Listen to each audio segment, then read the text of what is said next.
Hello friends, welcome है एक बार पुनः। आज हम बात करने जा रहे हैं शिक्षा का अधिकार अधिनियम 2009। बहुत ही इम्पोर्टेंट है टीचिंग एग्जाम्स के लिए। और ये ऐसा टॉपिक है जहाँ से घुमा फिरा के एक क्वेश्चन आपसे पूछ ही लिया जाता है टेट एग्ज़ाम में। तो बात करेंगे इस पे, कंप्लीट वीडियो होगा और देखिएगा कि कितने बेहतरीन तरीके से इसमें से क्वेश्चन बन सकते हैं और वो कॉन्सेप्ट आपको कैसे समझ आता है। फिलहाल यहाँ पे हम देखते हैं, देखिए इस पैराग्राफ को पढ़ने की कोशिश करते हैं। शिक्षा का अधिकार पहले संवैधानिक अधिकार था, पर अब यह मौलिक अधिकार है, जिसके अंतर्गत 6 से 14 वर्ष की आयु के प्रत्येक बच्चे को अनिवार्य शिक्षा का अधिकार है। निजी स्कूल भी अब अपनी प्रारंभिक कक्षाओं में, अब प्रारंभिक कक्षाओं में मतलब जो शुरुआती जैसे प्री प्राइमरी हो गई या फर्स्ट क्लास हो गई, उसमें गरीबी रेखा वाले या वंचित समूह के बच्चों का नामांकन करेंगे। मतलब वो परसेंटेज कितना होगा, 25%। कहने का तात्पर्य है कि अगर उनके विद्यालय में, किनके विद्यालय में, जो प्राइवेट स्कूल हैं, तो उनके क्लास में, फर्स्ट क्लास में अगर 100 बच्चे की स्ट्रेंथ है तो उसमें से जो 25 बच्चे होंगे वो किसके होंगे, गरीबी रेखा वाले होंगे या वंचित समूह के। मतलब उनका एडमिशन जो होगा वो आरटीई के तहत होगा। आगे देखते हैं। अब वंचित समूह का तात्पर्य क्या है? या तो एसटी एससी हो सकते हैं, वन भूमि के पट्टेधारी हो सकते हैं, विमुक्त जाति हो सकती है। ठीक है, विमुक्त जाति के अलावा निःशक्त बच्चे हो सकते हैं, एचआईवी ग्रस्त, ह्यूमन इम्यूनो वायरस और अनाथ बच्चे। ये सभी किस में हो सकते हैं? वंचित समूह में हो सकते हैं। इसके और आगे बढ़ते हैं तो थोड़ा सा इतिहास जानने की कोशिश करते हैं। और यहाँ से एक क्वेश्चन बहुत बेहतरीन तरीके से पूछ दिया जाता है। इतिहास में चले तो निःशुल्क और अनिवार्य शिक्षा का सबसे पहले प्रस्ताव किसने दिया था? गोपाल कृष्ण गोखले ने दिया था। 18 मार्च 1910 को ब्रिटिश सरकार के सामने रखा था। ठीक है, उस समय पर चल रहे आंदोलनों के कारण इसे दाखिल कर दिया गया था। तो एक क्वेश्चन आपसे यहाँ पे ये पूछा जाता है कि निःशुल्क और अनिवार्य शिक्षा का प्रस्ताव सबसे पहले किसने रखा था? और यहाँ पे गोपाल कृष्ण गोखले, महात्मा गांधी, गिजू भाई और इस तरह से आपको कई नाम दे दिए जाएंगे, तो कंफ्यूज मत होइएगा।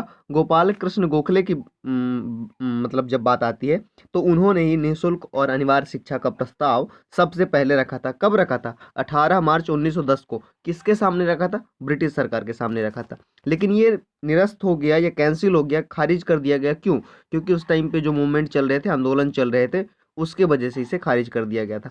आगे बढ़ते हैं। अब देखिए, दिसंबर 2002 सेक्शन 21 भाग 3 के माध्यम से जब 86वां संविधान संशोधन हुआ तो उसमें क्या 6 से 14 साल के बच्चों को मुफ्त और अनिवार्य शिक्षा के अधिकार को मौलिक अधिकार बना दिया गया।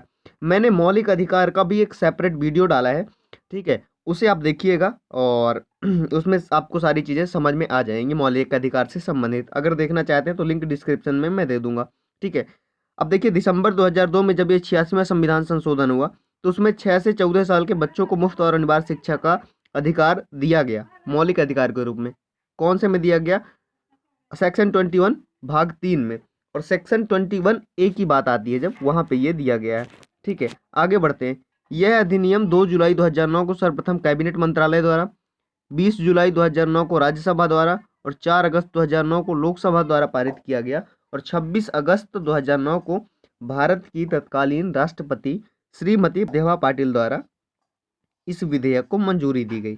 और उस समय भारत के प्रधानमंत्री थे मनमोहन सिंह। देखिए दो तीन चीज़ें यहाँ पे निकल के आती हैं। सबसे पहली बात, मैं थोड़ा सा इसे जूम कर देता हूँ। ठीक है, सबसे पहली बात तो आपको ध्यान रखना है क्या?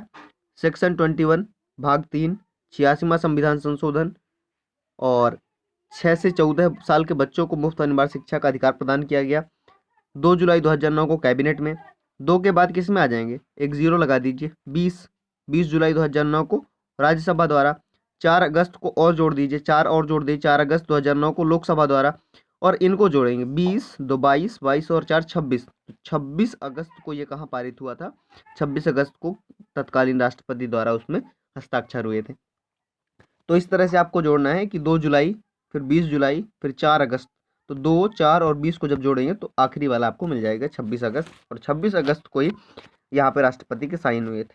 ठीक है, अब देखिए, शिक्षा का अधिकार अधिनियम 2009 में बनकर तैयार हो गया था, लेकिन लागू 1 अप्रैल 2010 को हुआ था। अभी प्रीवियस वीडियो जो मैंने डाला था, जिसमें लगभग मैंने 15 क्वेश्चन कराए थे आपको सीडीपी के, तो उसमें भी मैंने बताया था कि जब भी बात आती है ये लागू होने की तो 1 अप्रैल 2010 को ही लागू हुआ था। ठीक है, जम्मू कश्मीर को छोड़कर। वो आगे हम अभी देखेंगे। ठीक है, अब इसके आगे बढ़ते हैं।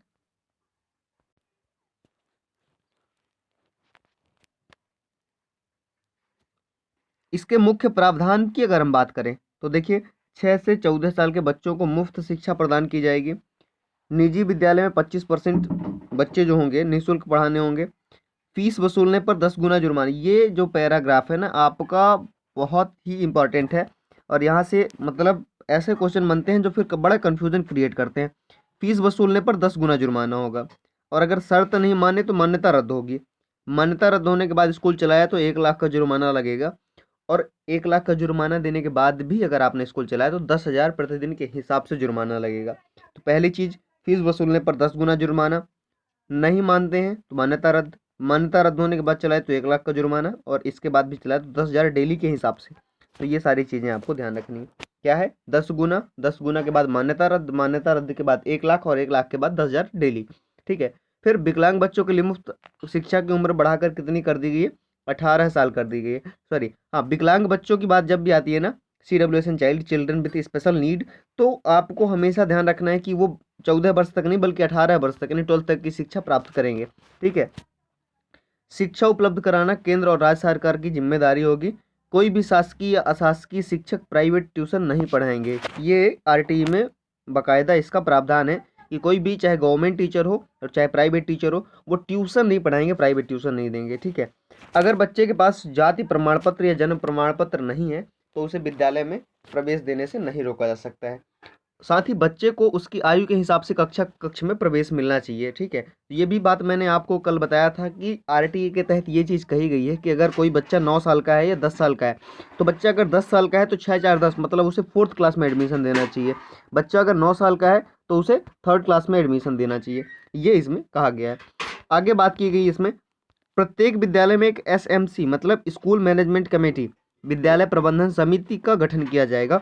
और इस समिति की बात अगर हम बात करें तो इसमें जो सदस्य होते हैं वो उस विद्यालय में पढ़ रहे बच्चों के माँ बाप होते हैं और उसमें से एक अभिभावक जो होता है वो इसका अध्यक्ष होता है, SMC का मतलब स्कूल मैनेजमेंट कमेटी का। आगे बात करते हैं, विद्यालय में किसी बच्चे को मानसिक या शारीरिक रूप से प्रताड़ित नहीं किया जाएगा, मतलब मेंटली स्ट्रेस नहीं दे सकते, बच्चे को प्रताड़ित नहीं कर सकते हैं और विद्यालय में बच्चों का सर्वांगीण विकास हो इस बात का विशेष ध्यान रखा जाएगा। तो ये चीज़ RTE में मोस्टली कही गई कि सर्वांगीण विकास मतलब खेल कूद भी आपको कराना है, हर चीज़ कराना है, बच्चे को किसी तरह से प्रताड़ित नहीं करना है। फिलहाल आगे बढ़ते हैं। RTE एक्ट में किसी प्रकार के संशोधन का कार्य जो है वो केंद्र सरकार के पास है और किसी भी विद्यालय में शिक्षकों के 10% से ज़्यादा पद रिक्त नहीं रहेंगे। ये परसेंटेज आप याद रखिएगा क्योंकि अगर पूछ दिया जाएगा कि RTE के तहत कौन सा प्रावधान है या नहीं है और 4 ऑप्शन दे दिए जाएं तो आपको जब RTE कंफर्म होगा तभी आप इसे बना पाएंगे, बता पाएंगे। अब देखिए कुछ क्वेश्चंस यहाँ से ऐसे भी पूछ दिए जाते हैं कि पर एकेडमिक ईयर मतलब एक साल में minimum working days, primary section में कम से कम 200 दिन स्कूल लगनी चाहिए, मिडिल सेक्शन में लगभग 220 दिन स्कूल लगनी ही चाहिए, ये मिनिमम है।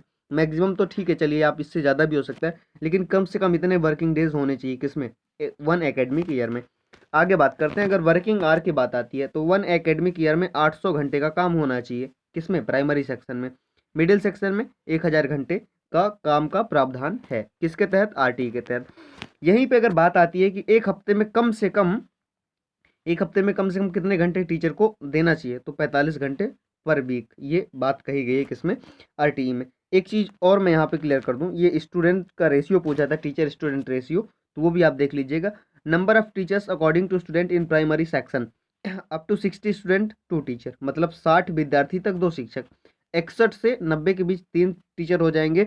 91 से 120 के बीच 4 टीचर हो जाएंगे और अगर स्टूडेंट की स्ट्रेंथ जो है 150 प्लस है तो 4 टीचर एंड 1 हेड मास्टर। तो देखिए ये आपको ध्यान रखना है और इस तरह से ये पूछा जाएगा आपको कि अगर संख्या 91 से 120 तक है तो कितने शिक्षक वहाँ पे होंगे, और ऑप्शन में रहेगा 4 शिक्षक 1 हेड मास्टर, 3 शिक्षक 1 हेड मास्टर, 3 शिक्षक, बस ऐसा करके रहेगा। तो ये भी आपने ध्यान रखना है। एक बार पुनः रिवाइज कर लेते हैं इसको और थोड़ी से रिवाइज करने से पहले से जूम कर लेते हैं ताकि क्लियर दिख सके सभी को। अगर 60 स्टूडेंट तक हैं तो 2 टीचर ठीक है, 61 से 90 तो 3 टीचर, 91 से 120 तो 4 टीचर, और अगर वहीं पे विद्यार्थियों की संख्या 150 प्लस होती है, 150 प्लस, तो 4 टीचर एंड 1 हेड मास्टर। तो ये चीज़ आपको ध्यान रखनी है। अच्छा, एक्चुअल में ये रेशियो क्या होता है, प्राइमरी सेक्शन में जो होता है वो 30:1 मतलब 30 विद्यार्थी पर 1 शिक्षक, और मिडिल सेक्शन में क्या होता है 35 विद्यार्थी पर 1 शिक्षक। तो ये आपको ध्यान रखना है, ठीक है। आगे बढ़ते हैं और देखिए कुछ आरटीई के बारे में और जान लेते हैं। आरटीई एक्ट 2009 के पहले हमें शिक्षा का अधिकार मिला था या नहीं मिला था? तो देखिए आरटीई एक्ट 2009 के पहले हमें शिक्षा का अधिकार जो है अनुच्छेद 45 में नीति निर्देशक तत्वों के तहत मिला था।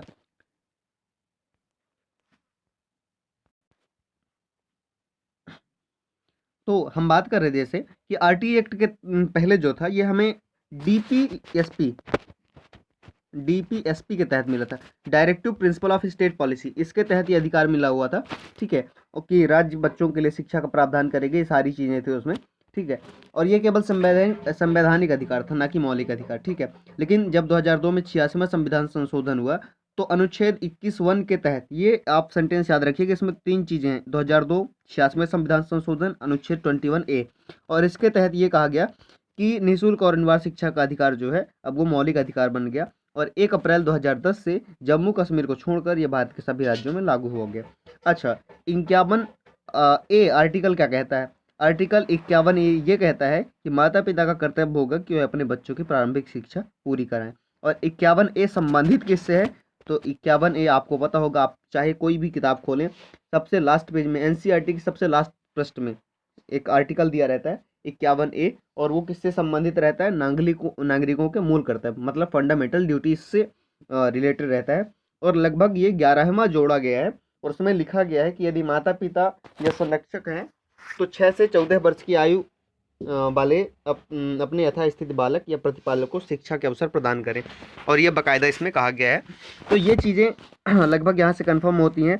ठीक है, अगर आपको ये वीडियो पसंद आया हो, ठीक है, इसमें सारी चीज़ें मैंने क्लियर कर दी, आरटी से रिलेटेड कोई डाउट रहेगा नहीं आपको। ठीक है, आर्टिकल्स वगैरह 2-3 याद रखिएगा, और ये जो आरटी है वो कब लोकसभा में पारित हुआ, कब राज्यसभा में पारित हुआ, एक बार मैं पुनः आपको बता दूं, 2 जुलाई 2009 को कैबिनेट में, 20 जुलाई 2009 को ये राज्यसभा में, 20 के बाद 4 अगस्त 2009 को लोकसभा में, और 4 के बाद 26 अगस्त 2009 को ये राष्ट्रपति के पास गया था। उस समय पर राष्ट्रपति कौन थी? महामहिम श्रीमती प्रतिभा पाटिल। प्रधानमंत्री कौन थे? डॉक्टर मनमोहन सिंह। ये आपको ध्यान रखना है। निजी विद्यालय कितने % बच्चों को निःशुल्क पढ़ाएंगे? 25%। जुर्माना कितना होगा फीस वसूलने पर? 10 गुना। 10 गुना के बाद भी अगर होता है तो मान्यता रद्द। मान्यता रद्द होने के बाद भी चलाते हो तो 1 लाख, और 1 लाख के बाद भी अगर चलाते हो तो 10,000 प्रति दिन के हिसाब से जुर्माना लगेगा। किसी विद्यालय में कितने % टीचर से ज़्यादा पद रिक्त नहीं रहेंगे? तो 10% से ज़्यादा टीचर के पद कोई भी रिक्त नहीं रखेगा कोई भी स्कूल। एकेडमिक सेशन की बात आती है, अगर एकेडमिक ईयर की बात आती है तो मिनिमम वर्किंग डेज प्राइमरी में 200 है, मिडिल में 220 है। वर्किंग आवर की बात आती है तो 800 और 200 1000 घंटे की बात यहाँ पे की गई है। 1 ईयर। अच्छा, एक चीज़ मैं मोस्ट इंपॉर्टेंट जो बताना चाह रहा था आपको, इसमें पूछा जाता है कि 1 वीक में, एक हफ्ते में, अगर कोई तीसरी क्लास का, 3rd क्लास का लड़का है तो उसे आप कितना होमवर्क दे सकते हैं, कितने घंटे का होमवर्क दे सकते हैं? तो इसका आंसर रहता है 2 आवर।